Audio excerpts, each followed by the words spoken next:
Hi, this is Rashna here. Welcome back to the Tuesday Nutrition Nugget by The Good Tiffin.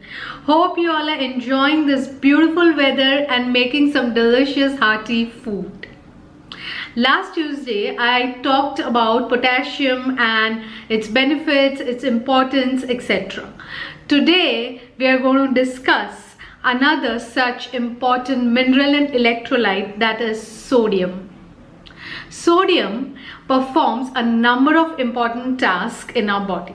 Without adequate amounts of sodium, the body would not be able to function properly. Sodium creates various channels in the membranes of the cells of our body that carry out different important tasks. These channels, for example, determine the amount of water that goes in and out of the cells. It also helps in the uptake and transport of various nutrients and compounds that you receive from the food.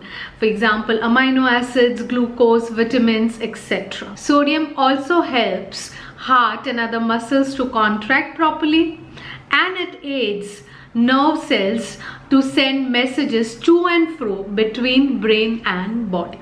So you can probably imagine how important sodium is and how crucial it is to maintain the correct levels of sodium in our body.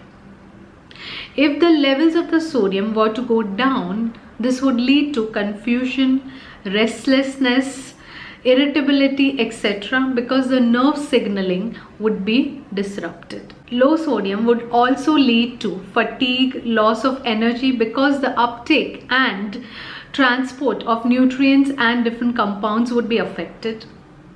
The muscle contraction would be affected, leading to muscle weakness, spasm, cramps, etc.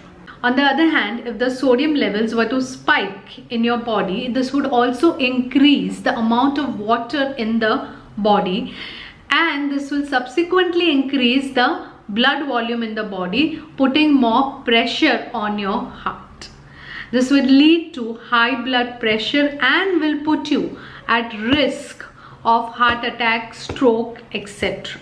When the sodium intake becomes too high, the body gets rid of the excess sodium via urine, taking calcium along with it.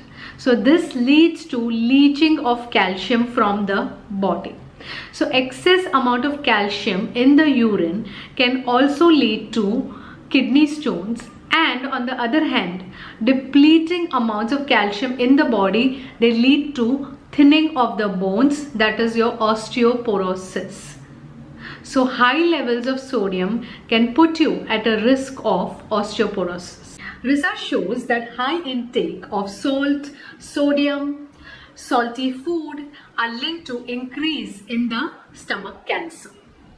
The World Cancer Research Fund and American Institute of Cancer Research concluded that salt as well as salted and salty food are probable causes of stomach cancer. So if you're diabetic, you are at a higher risk of heart diseases because diabetes leads to a condition which is known as atherosclerosis. That means hardening of the arteries that makes the passage of the blood very restricted, putting more pressure on the heart. So in such a scenario, the diabetic person should be very careful about their sodium and salt intake, because again, high intake of sodium and salt will put you at risk of hypertension and heart diseases. Most of our intake of sodium comes from table salt and highly processed and ready-made foods that create unnecessary spikes of sodium in our body, creating havoc in our body and leading to many health issues, as I've discussed till now. So what dietary changes you can make to ensure that correct levels of sodium are maintained in the body?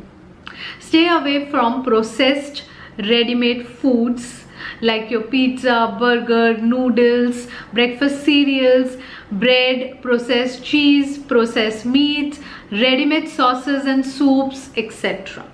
Instead, have healthy high potassium foods as discussed in my previous video. Eat balanced food and exercise regularly and you are sorted. So I hope this video keeps you away from trouble, helps you maintain correct healthy levels of sodium in the body, and lead a happy and worry-free life. Thank you so much for watching. See you next Tuesday. Bye-bye.